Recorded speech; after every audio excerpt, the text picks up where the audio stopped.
Hey guys, Ryan here for the Wednesday Arm Wrestling News. I'm going to talk about the issue with WAF and IFA today. And I'm going to tell you a couple of things.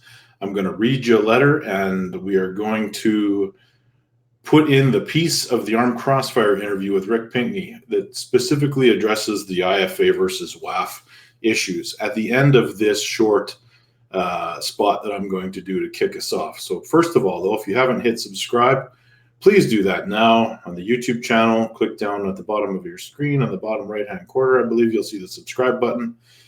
And let's get right into it.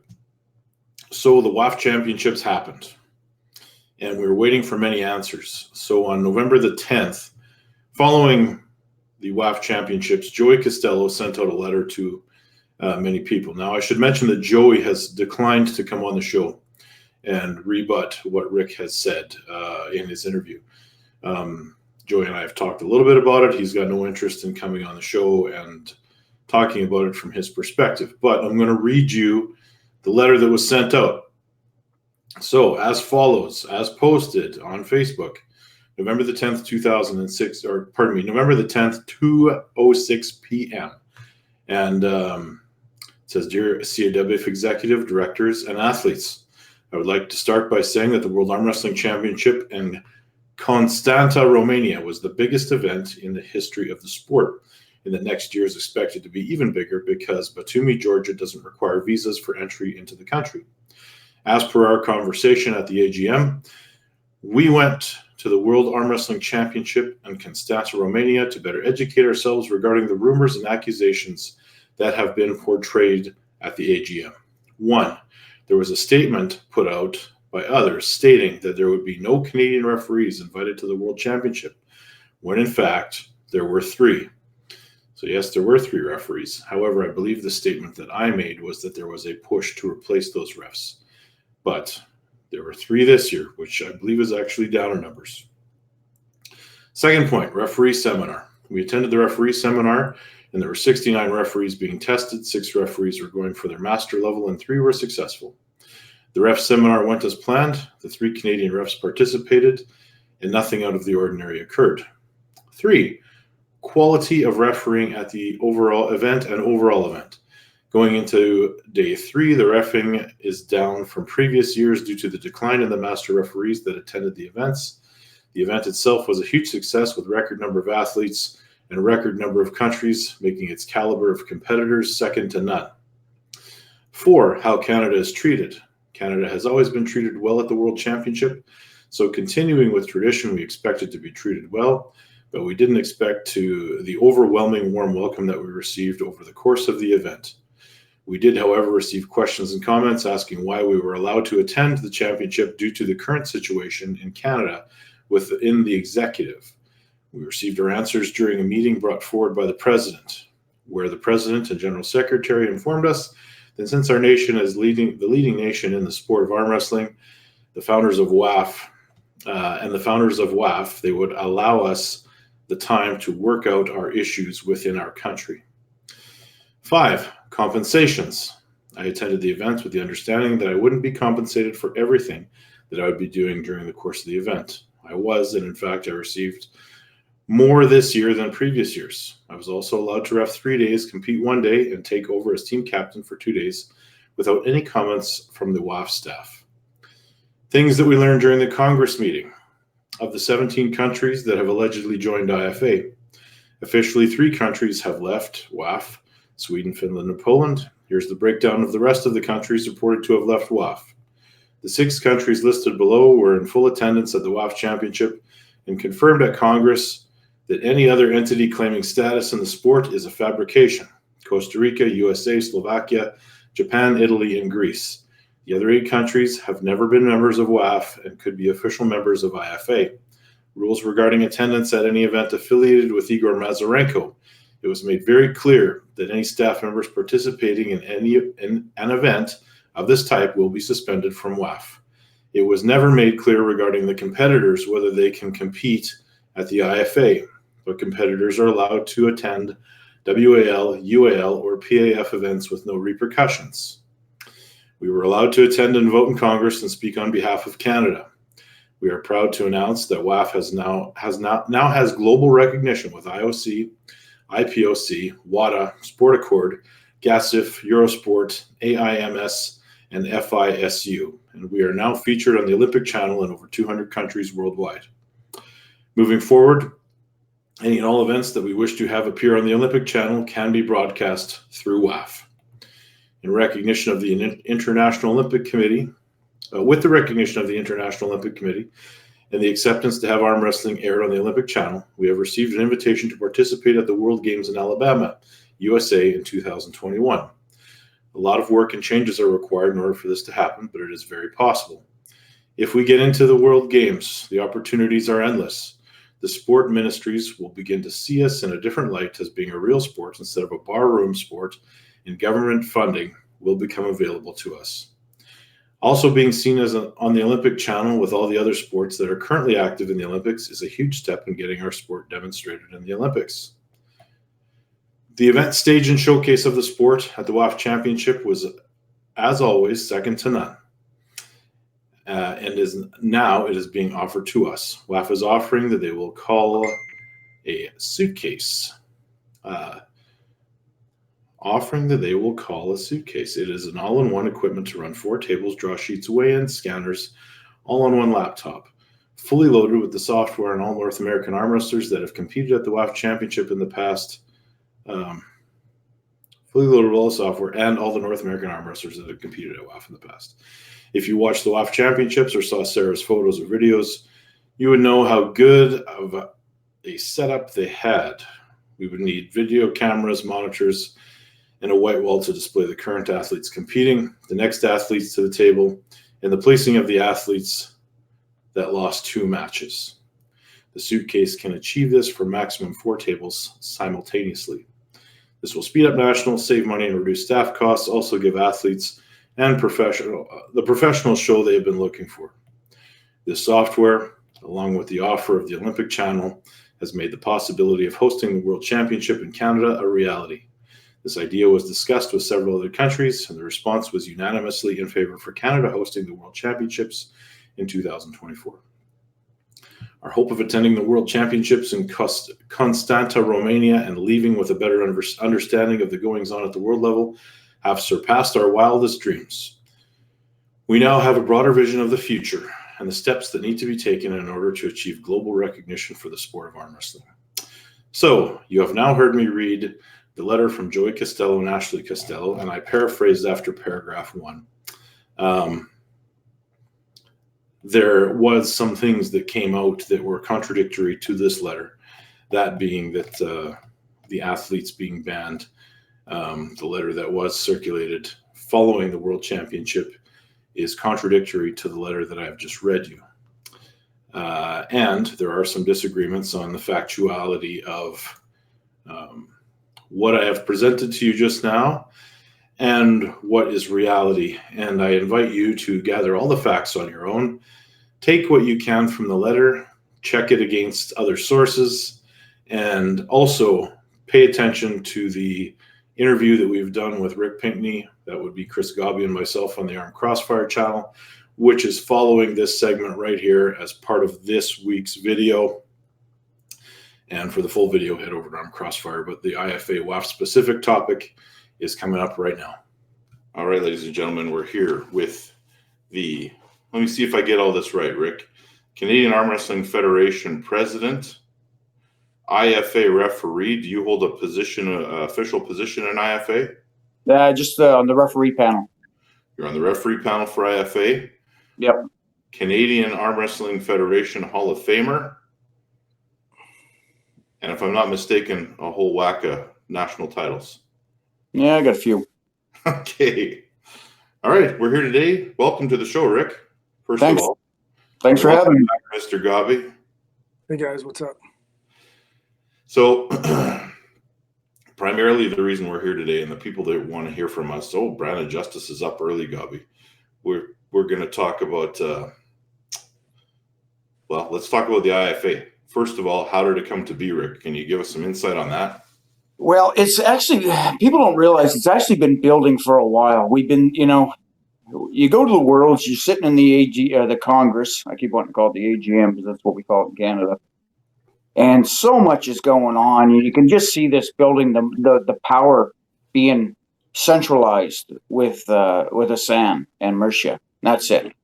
The executive, they keep taking over more power, trying to push stuff through.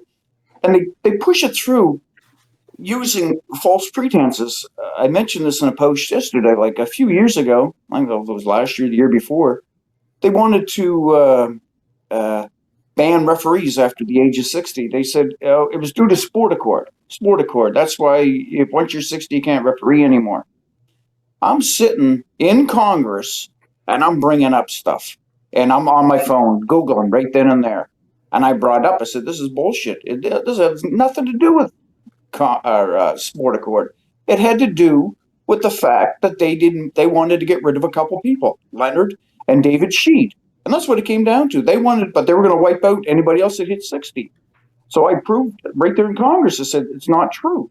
You don't have to retire at 60 to be a referee. And I pointed out several sports that we had referees over 60 competing or refereeing. And it just barely got voted down. I'm thinking, man, this is crazy. People are just believing whatever they say. Because as soon as now it's the Olympics. Oh, the Olympics this, Olympics that.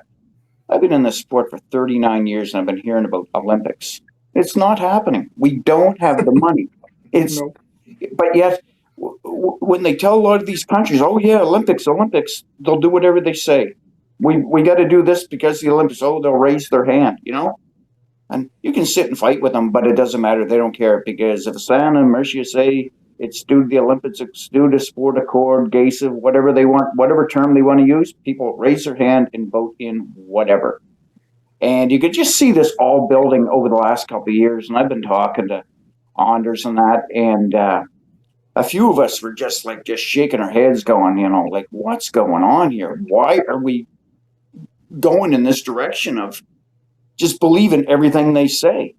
And so it finally came to a head basically last year when they started bringing in this ban. If you go to the PAL, you're going to be banned. I'm thinking, hold it now. The PAL and the WAF have got along for years. Why all of a sudden now are you banned if you go to the PAL? Basically, it came down to money. They wanted a share of the IRPA money, the ranking system. I'm thinking, this is insane. So they just want to ban people. So then it started building more steam. And for me, it was really when they got rid of Leonard. That sealed the deal for me. I backed Leonard on what he was doing.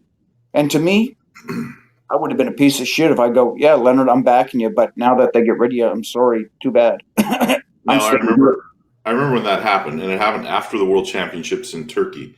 What was the reason they gave? Oh, they were bringing up stuff from 10 years ago. But you know what? One of the big thing was that they never mentioned? There was a protest with, I think it was a Bulgarian guy, and he protested. And so Leonard denied the protest. They're looking at the video going, no. Well, Hassan's sitting there. He's arguing with them. Hassan's never refereed. Hassan's wife is arguing. Leonard pulls me over and goes, do you see the foul? I said, no, there's no foul there. Well, they were pissed. You know what I mean? Why they were even involved is beyond me. But I guarantee that had something to do with it because they couldn't push their ways over on top of Leonard. And they're Bulgarian, right?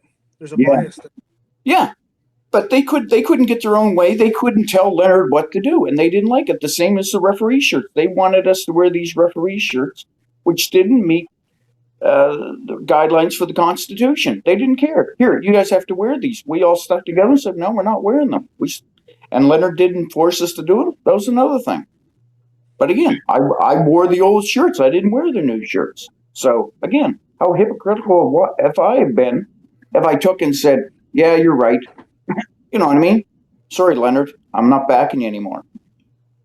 Okay, so they get rid of Leonard, and in the same stroke, they announced that there's a new referee in chief.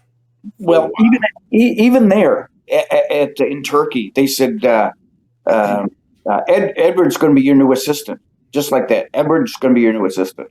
That guy can't referee anything. He's terrible. That guy. Yeah. But go on. So when it came time to pay up the referees, they sat there and they went, today we can get your ticket for this amount of money. Like, for me, it wasn't a big deal. My ticket would have been more, you know what it's like flying out of Canada, how expensive it is. Well, it's not going to get any cheaper that day, so it didn't affect me. But some people, they went, yeah, we can get your ticket for half price today. Here's your money not the money that you paid. You know, not like somebody's flying first class and we're paying the economy fare, but we can get your ticket for this amount. This is all you're getting. That's dirty. Yeah. Yeah. Basically what it's coming down to, they want that referee fund. Like 25% of the entry fee goes to the referee fund. Well, they want that because they're spending too much damn money on themselves. So they need more money. And they just voted it. Yeah, so this happens. Leonard gets banned. There's a bit of an uproar in the United States and Canada, maybe even worldwide. So what are the next steps that get put in motion? The next things that happen? Well, I've been in contact with these guys for a while over this, and asking, when's this all going to happen? Because we were talking about it, and he says, well, we're putting stuff together. Then they finally waited till after the Europeans to see what happened. As soon as the Europeans finished, then they took and basically put it together because they saw that it was just going nowhere. ASAN wasn't going anywhere. They weren't going to change their mind. They were keeping their ban on and stuff like that. You know what people need? Arm wrestlers need more than just the world championships to go compete at. Some people want to go compete with money for money, against people that may not go to the WAF. Why wouldn't you want to prove yourself? I just want a WAF world title. Why would I not want to compete against somebody else that doesn't compete in WAF? Well, this was stopping you. So that's when the IFA actually got formed, was right after the Europeans, even though it had been building for a while. So then Anders... now, how does this coincide with the World Championship being taken away from Poland? Oh, that had a lot to do with it too, because that was utter bullshit. Why they took that away? That was one of the first steps, also. But then once they started banning people for, belonging to PAL, they took that away. They said, oh no, you can't be. One of the reasons they said they took away the World Championships from Poland was because you were dealing with a for-profit company, the PAL. But then what do they do at the Europeans that were held in Greece? They dealt themselves with a for-profit company. They didn't even go through the Greece Association. They went through another. Like Greece was basically just signing on to it. WAF actually ran the Europeans. Okay, so now so all this happens. The split gets announced. Yeah. Well, the split, the new organization, we'll say. Yeah. And how does that all roll out? Well, there was, now you got to remember now, some of these countries that are leaving, they belong to their own Olympic committee. So, like Malaysia belongs to their Olympic committee. When they left WAF, that was at the urging of their own Olympic committee. Same as Finland. They belong to their Olympic committee, not like here in Canada, we don't belong to their Olympic committee. But it was their Olympic committee that actually suggested they leave WAF. So what's that tell you right there? When an Olympic committee says, this is bullshit, there's so many things going on in WAF. Like, their books have never been audited. The people that audit it have never seen the bank statement. They've never seen a bank statement. Here, they show them, okay, here's the money we brought in, here's the money we spent. That's it. That's what they show them. You don't see any bank information to prove that this is how much money came in, this is how much money went out. Yeah, they're not as closely regulated as we would be as a... Yeah, like ours, if you want to come look at our bank statement, you come look at our bank statement. No problem. With the CAWF, of course, we don't have hundreds of thousands of euros running through our bank account, but still, you're more than welcome to see it if you, but not with them. That was the auditors. David Elderstein from Norway, he was an auditor. He never saw a bank statement. So it never really got to be audited. It was a summary audit. Yeah. An audit of a summary. So, how do we know how much money was actually being spent? How much money was being brought in? Where was this money going? I said they got 150,000 euros out of Malaysia in 2015. And they blown through that money. because now they pay Mercia and they pay friggin' Assange. A So- non-profit organization's paying the general secretary and the president. And now they, sorry, go ahead. Yeah, no, okay. So now the IFA gets rolled up. There's Yep. an announcement that the World Championships, the IFA Worlds, are going to be still held in Poland. Yeah. What is the fallout of that? Well, this is where everything started to, the bashing really began too with WAF and everything, started saying, well, it's not going to be a real Worlds, da-da-da-da-da. And, but I believed, that's what was voted in. That's where we should go. You know what? They pulled that rug out from under them for no good reason, as far as I'm concerned. What was the reason? Was it simply the not-for-profit aspect of it? That was one of them. Before. Yeah. Well, the nonprofit part was one of them, and also the fact that they were dealing with the PAL period, and the PAL was banned. So right away, anybody had to do with the PAL was also banned right away. Like this was all an executive decision. You know what I mean? The executive. It's funny too. You got the executive. You got Simon in the U.S. You got Humberto down in Brazil. Humberto will agree with anybody. You've got what's his name from Asia that'll agree with anybody. Hungary is the European vice president. He's Assange's right hand man. Then you got buddy from Africa that doesn't even speak English, so he's got no idea what's even going on.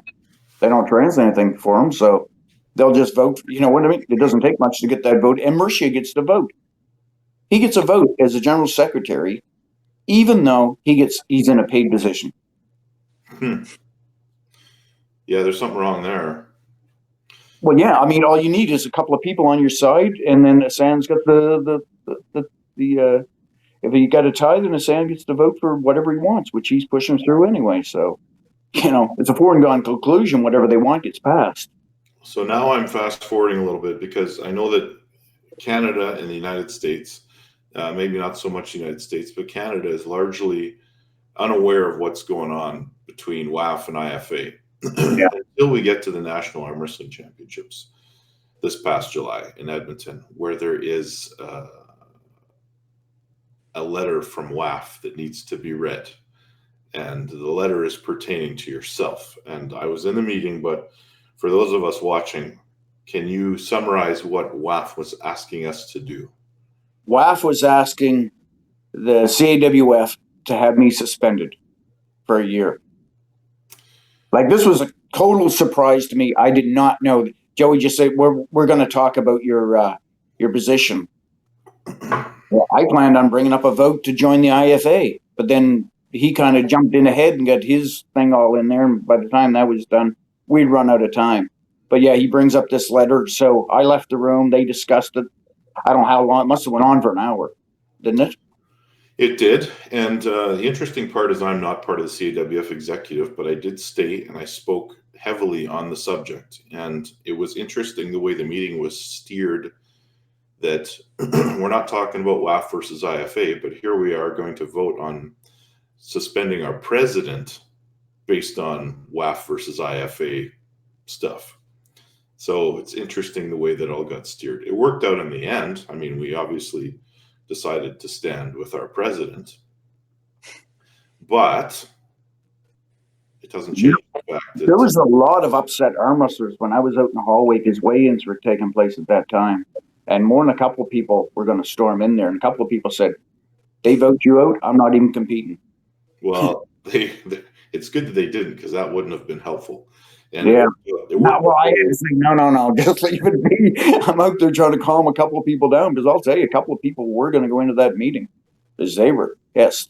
Well, had the vote gone the other way, I'm sure there would have been a lot more stuff happen in the tail end of that meeting. It didn't.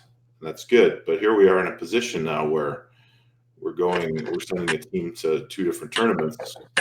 Well, and here's the part now, too, especially where they just brought out this rule where anybody that competes in the IFA has to be suspended from your national body. Yeah. Okay. Well, I've got about 15, 20 people going to Poland. You're going to suspend them? Yeah. Like, I'll tell you right now, 7 of them are from Nova Scotia. And I'll tell you right now, I'm not just, well, I mean, I'm one of them anyway, plus another 7 arm wrestlers. So basically, you're telling Nova Scotia to go away. Well, the Maritimes will all stick together. So then there's that. Now you get a bunch of them from BC. Are BC going to turn around and tell their guys, yeah, you're suspended now? Yeah. Can't see that happening. But I mean, if that's what they want, I mean, that would just be a complete disaster for the Canadian Arm Wrestling Federation. Complete disaster. Because now you're just going to have a mess at nationals. People are going to say, screw you, I'm not going. Yeah. And I definitely don't want that to happen. But you know what? I want to summarize my conversation I had with Joey Costello. But first, I want to say shout out to Paul Passmore, who's in the comments section. Paul, that was a terrible thing that happened yesterday, and we wish you speedy recovery, brother. Yeah, I didn't see the video, and feel bad for you, bud. I've seen too many of them, and I'll tell you, it doesn't get any easier watching those, even after 39 years. The interesting thing is that Mike Aiello made a comment that is probably true. He's mad at the guy that you're arm wrestling because now you're going to come back stronger and kick all our butts. So I think that's probably accurate. Broken arms usually come back way stronger. Yeah. But man, got to feel for him, especially this time of year. Anyway, back on track. We got. The WAF Worlds happens.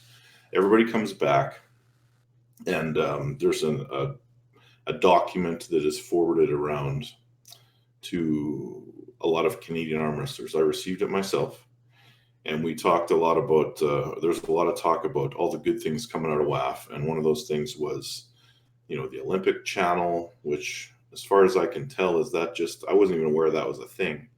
But arm wrestling being shown on the Olympic channel, the production that's going to go into it, the potential of a world championship coming to Canada, and they talk a lot about the Olympics. But the other thing that's talked about is that unofficially, Canada may get banned. They may not get banned if they compete at IFA. But what we have to go by is the official release that was made by WAF that all competitors that go to the IFA will, in fact, be banned from WAF. Can you comment? Well, yeah, that's fine that, they're going to ban us from WAF. Chances are nobody's going to go back to WAF anyway. And, but they also said they have to be banned from their nationals. And they said if the National Federation doesn't ban them from their nationals, then that federation will be in not good standing. So if we're in not good standing, which means you can't go to the AGM or the Congress, how do you host the Worlds? And if you're not in good standing, how can a country in not good standing host a World Championship? Well, they were calling for massive divisive action in Canada is kind of what they would have to expect from us. Or there's an offshoot organization and we end up with 2 Canadian Arm Wrestling Federations, which is no. We don't want to go down that road. That's just an ugly road. I mean, our nationals is doing so good. We do not want to go down that road. That's just a road to ruination. But that is the only fear, I think, amongst Canadian arm wrestling is that you would end up with a federation, a federation that ends up supporting the World Arm Wrestling Federation and one that supports the IFA. Yeah. And here's another part of it too, is the fact that we're not part of the IFA. I mean, I am, but Canada is not part of the IFA. So you don't have to qualify to go. You can just go. If you just want to go, so you don't have to go nationals, you don't have to, and that's a big concern because that could hurt our nationals. Yeah. If you can just say, no, screw it, I'm just going to go the IFA championships. I'm going to save my money by not going to nationals. So, I mean, that's a big concern. That's why, you know what? I'd rather just join the IFA. Let's bite the bullet and do it. You know what? If down the road, if things don't work out, or what I'm really hoping for is the fact that finally the other side sees, okay, we got to get rid of Asana Mercia. This has got to change. Pull everything back together. That could happen. Or isn't it too far gone? I don't think so. I don't think it's ever too far gone. Well, if you look at 1998 when the 2 WAFs split and there was the World Arm Sport Federation and the World Arm Wrestling Federation, then you had eventually one of them survives and one of them does not. Yeah. Wouldn't that kind of be similar to this situation? I don't know if you'd ever get those parties back to the table. Yeah. And why would you want to? Because as far as I can see in my observations in 20 years of watching carefully what's been happening at the WAF level, because from the time I came in the sport, it was instantly drama at that level. And it went away for a little while. And then all of a sudden, there's the corruption sneaking back in. Yeah. Yeah. Those people at the table.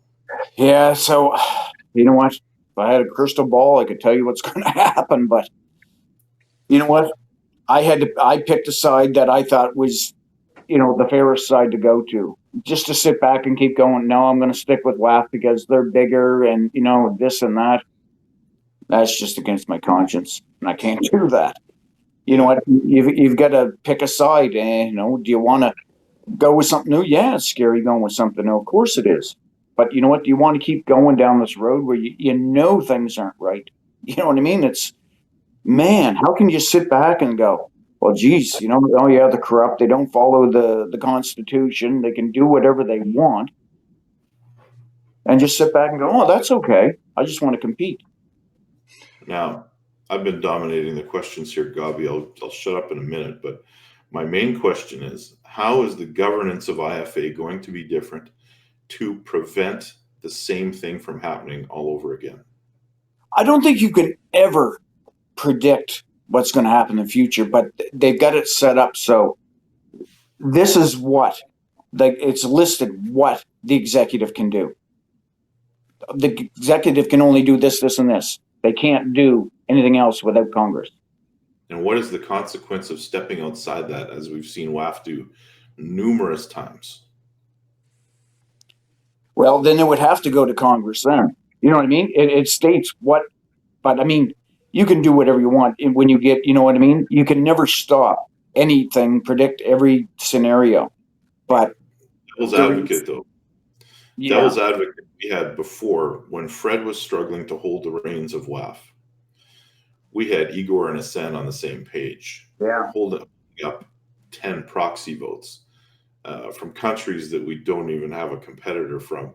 Yeah. Trying to sway the way things are going. So now you've got those two guys that used to be in cahoots a little bit. They're not in agreement anymore. So Igor is now affiliated with the IFA, and the PAL, of course, is part of. Well, Igor doesn't really have anything to do with the IFA.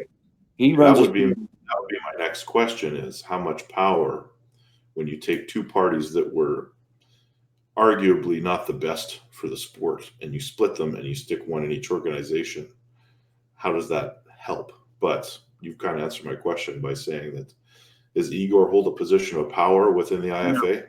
No. Igor runs his PAL, and that's it. Anna is vice president, but Anna, Anna. Anna's her own person. Yes, I sure do. And she has been.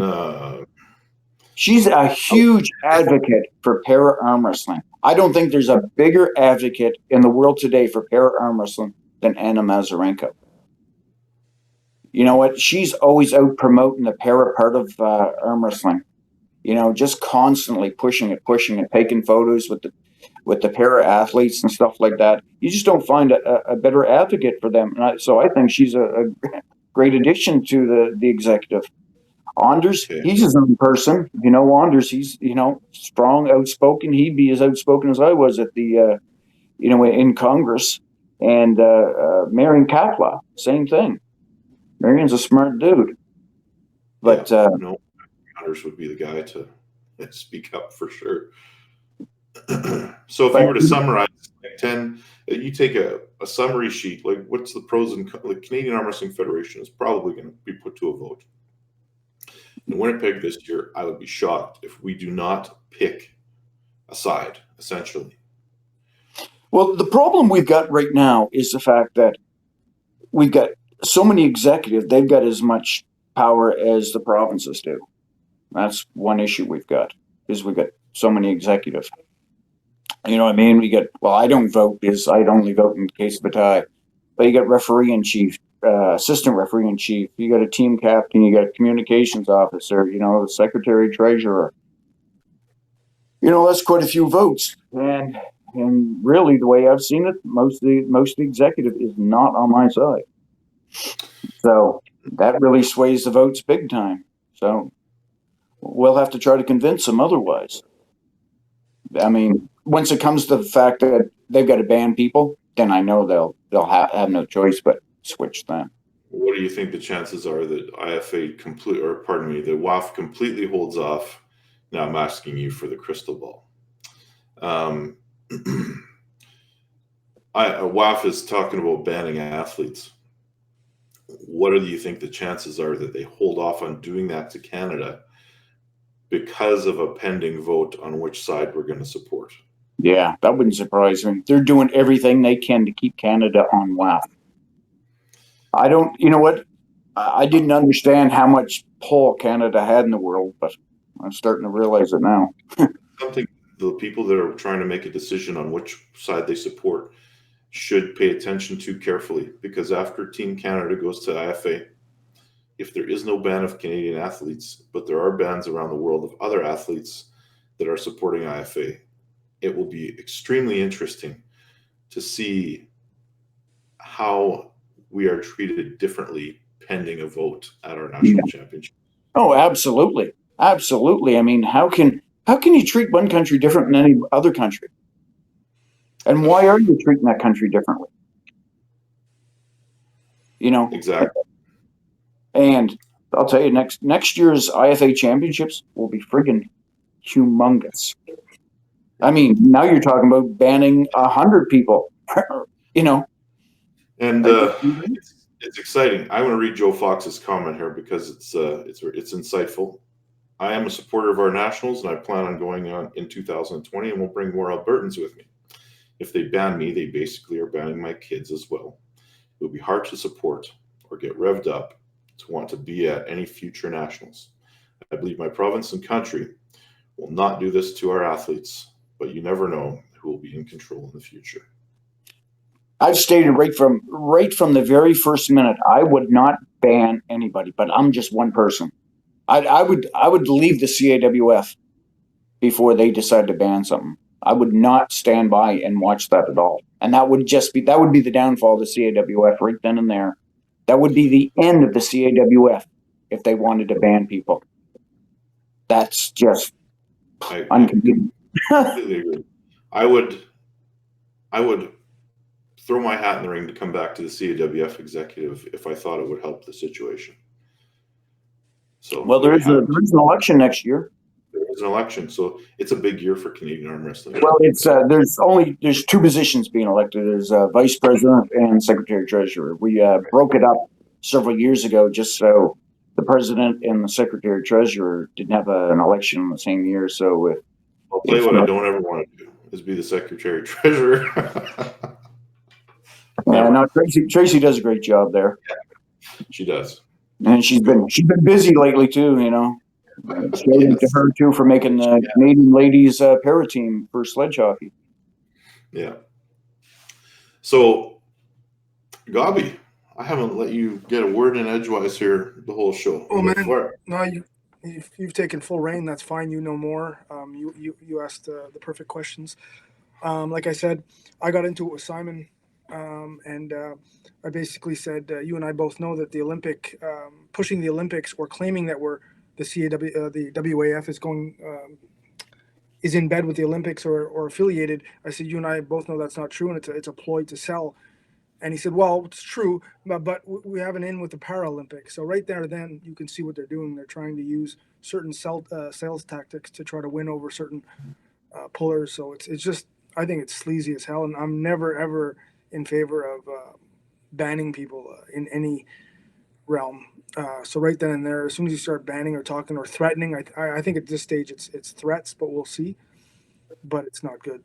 I agree. You know, I agree 100%. There's no way. We just do not have the money backing us to get in the Olympics. That's what the Olympics is about now. It's about money. They want to get sports in that are going to draw advertisers, are going to draw money. What advertising really is associated with arm wrestling? If it's out there, we have yet to find it. I mean, look at the sports that are getting in. Rock climbing, or they call it sport climbing, break dancing. You know what I mean? And like I Yeah. said, the inside for 20, and that's for 2024, and the inside track on 2028 is video gaming. Higher, stronger, faster. That's ridiculous. Well, and that's because you know what? When you see some kid 16 years old bringing in $3 million because you won a video game tournament, of course they're going to get in the Olympics. Look at the money that's backing them. You got all these big video game producing companies. They'll kick in money, thinking, "Oh yeah, look at the potential here."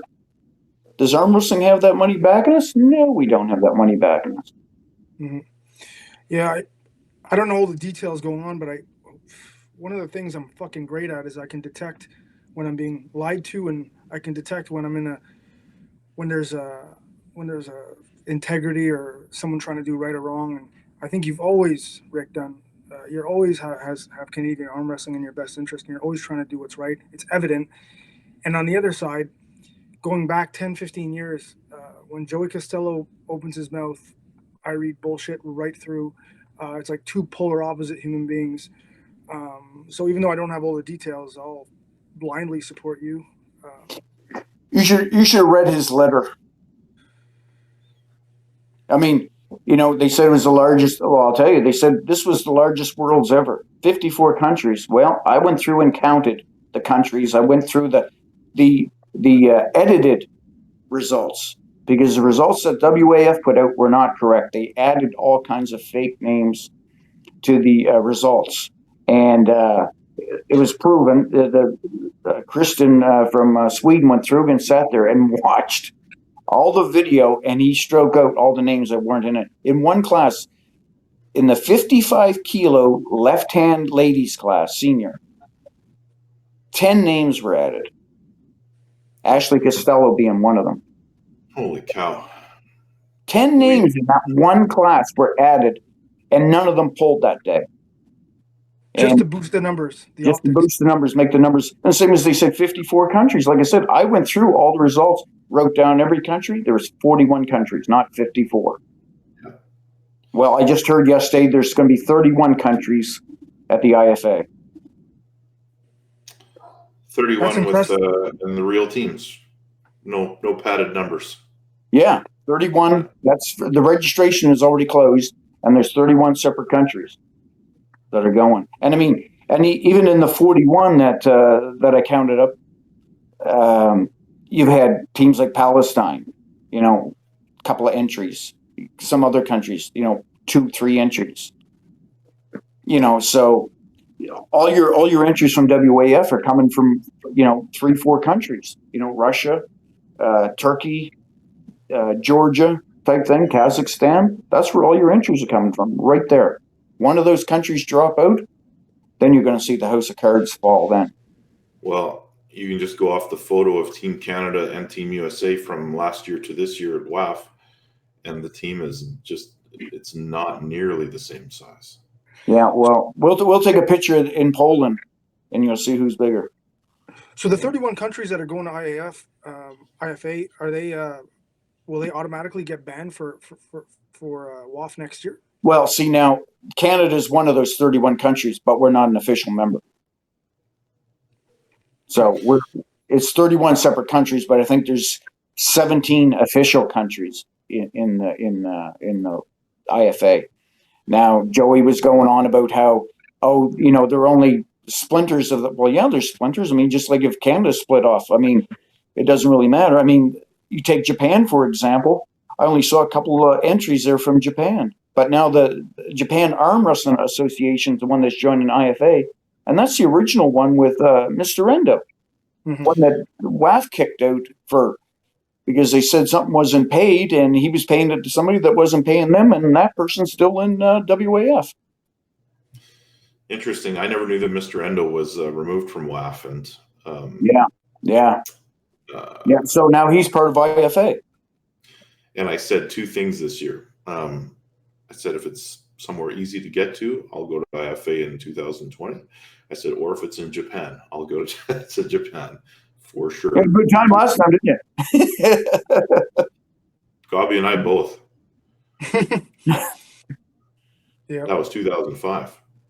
That was so what we should expect to see And this is to integrity of the World Arm Wrestling Federation.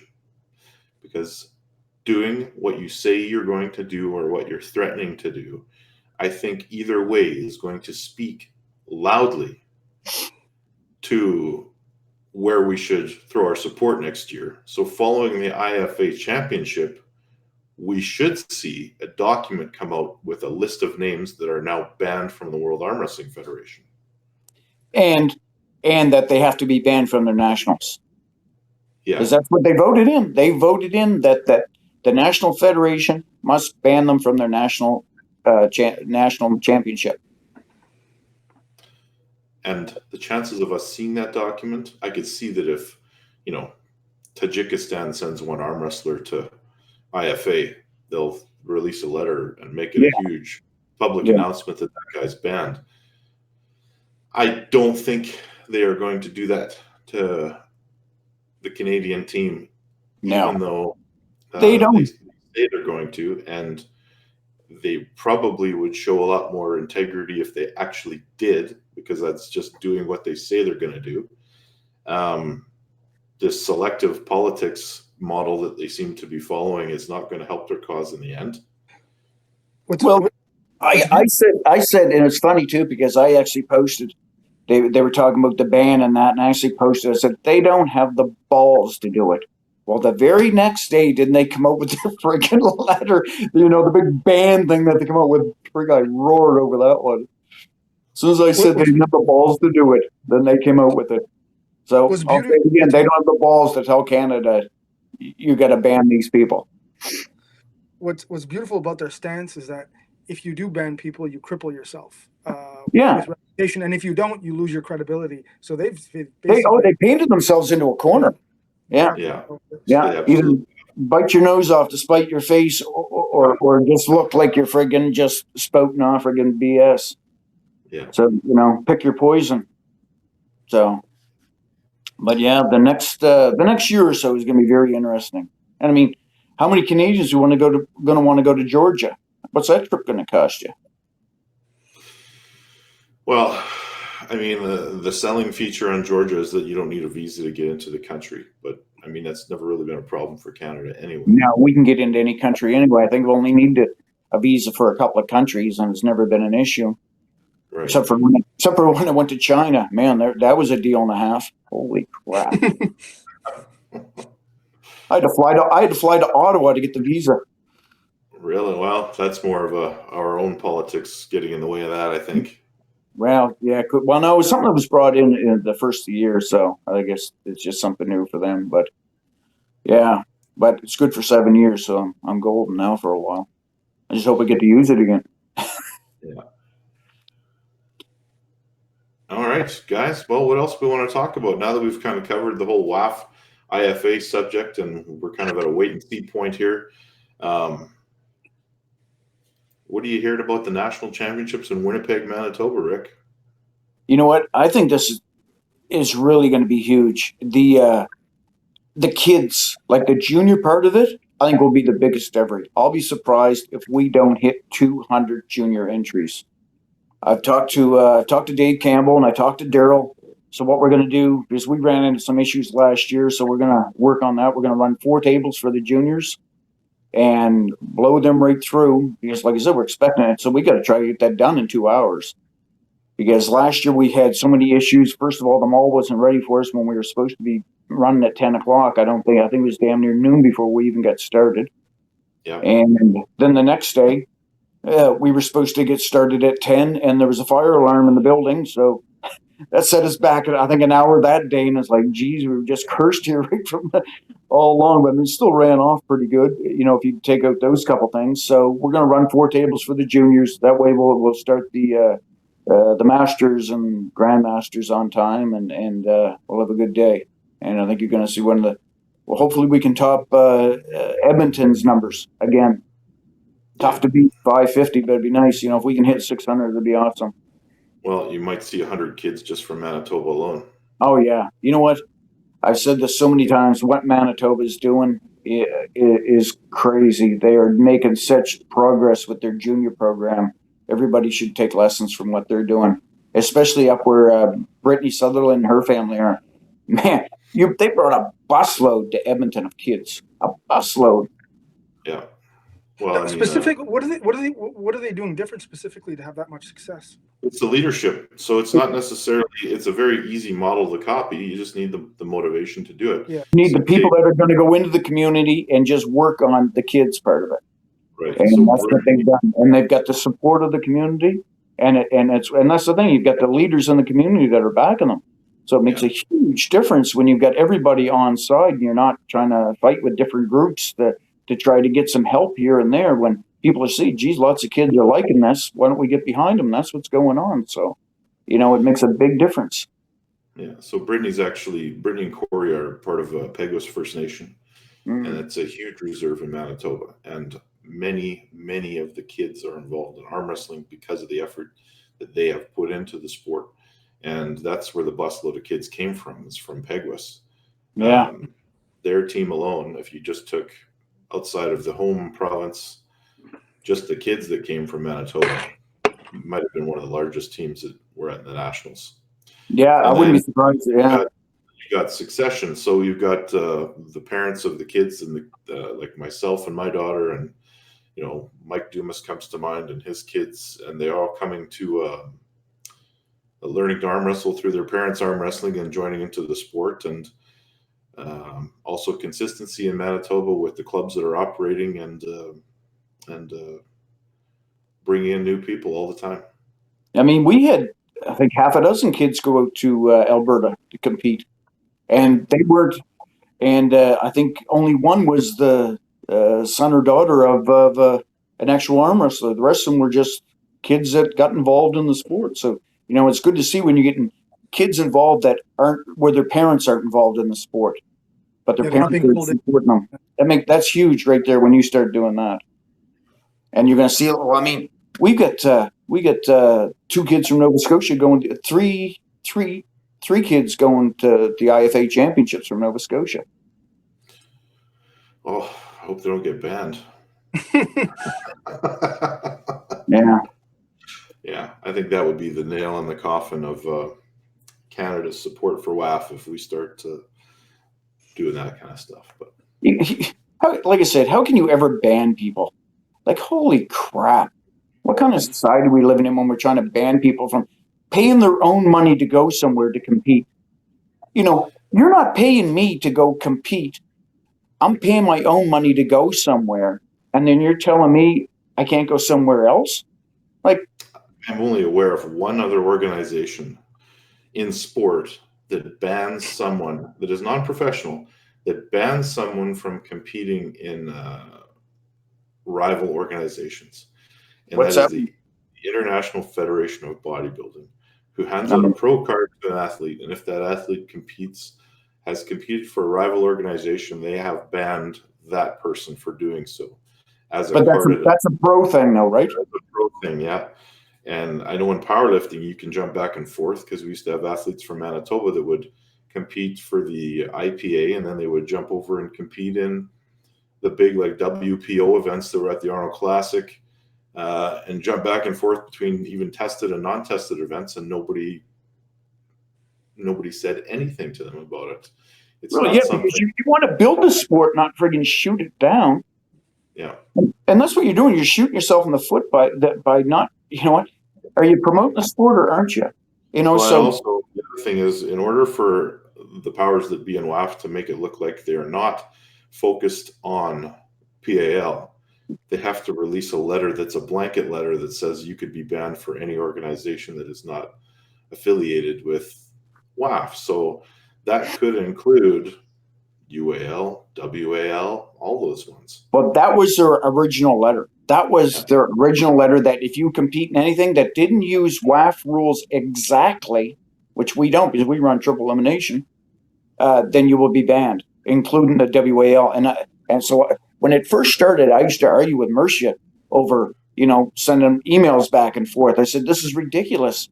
He says, well, no, it's bad for the sport. I said, listen, we've had to deal with the WAL all this time that would drop tournaments on top of ours on a regular basis. But we never banned anybody from going to WAL. We just had to deal with it and put up with it and go, This is why you should come here. You know what? If you want to go to the WA and then the WAL, finally change their format to go to the challenge system as opposed to tournaments.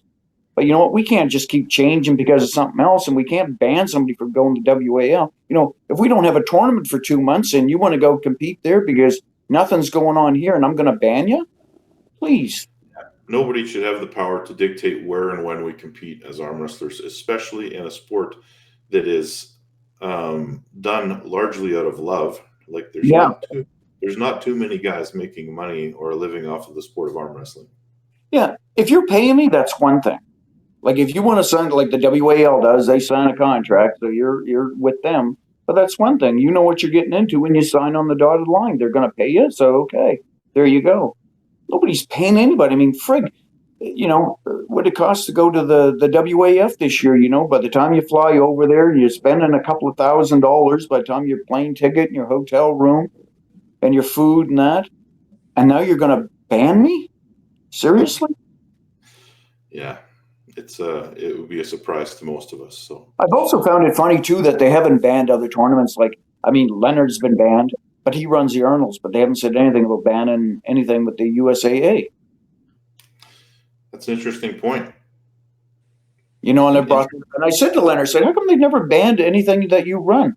He says, oh, well. So I find that kind of interesting too, that, so now, how come they haven't banned anybody from competing in any of my events? Here's a question for you. Are you aware if, I remember